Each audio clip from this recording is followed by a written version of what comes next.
natin, meron pa po bang mag-asawa? Come on.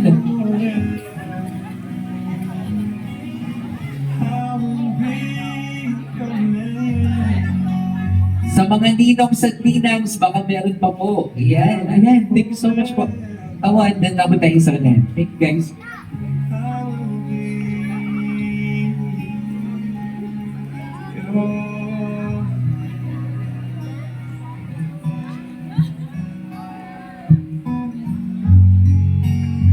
May hahabol pa ba sa mga couples natin?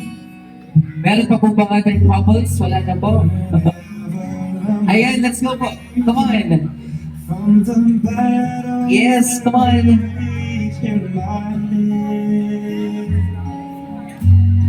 You make sense of madness when my sanity Baka meron pa pong mas, come on, ayan, baka meron pong mas mahaba yung relationship. Number of years na mag-asawa, pwede po kayo pumunta rin dito sa gitna. Yes, dito po tayo. Yes, salamat po.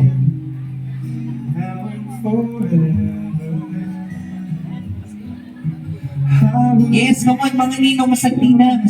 Ninong, baka hindi tayo na po ni Ninang yung invite nyo sa ano, na sumayaw kayo. Yan, come on, Ninong, yan, marami pong salamat. Mag-New Year pa lang, pero parang Valentine's Day na.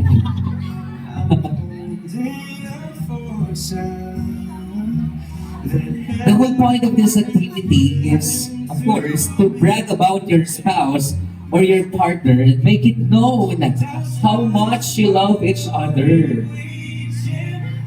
And since nandito na rin sa harapan yung ating mga couples, may challenge po kami ipapagawa sa inyo. Okay, wala pong aalis ha. Kung ano po yung gagawin ni Antoinette at Patrick, gagayahin na po natin. Okay, Antoinette and Patrick, Sir Patrick, ikot niyo po si Bride, please. One beautiful turn. Then, gayahin po natin ginawa ni Bride at Group. Ikot lang po natin. Yes. Ito na po yung last. Okay, ikot na may kasamang kiss. Kayo ba muna yung gagawa, Patrick and Antoinette? And then isa-isa po natin gagawin to ha. Okay. Let's go guys. Ikot and then kiss. Isa-isa po natin gagawin. Wait lang po. Unahin po natin dito sa side natin. Sir, ma'am. Ikot na may kasamang kiss. Ikot and kiss. Wow! Okay, next pair. Let's go. Ikot, sir. Tapos may kiss yan. Wow! Doon naman tayo sa dulo, kabilang side. Okay, guys, kayo naman. Yung kapatid po ni Bride, the maid of honor. Okay, sir.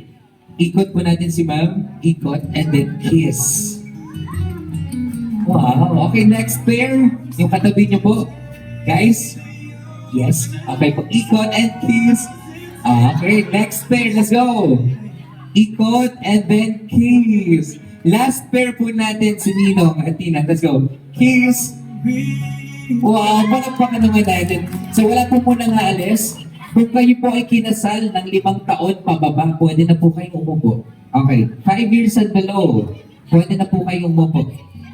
Kapag kinasal po, 5 years pababa? Ubus na po ba?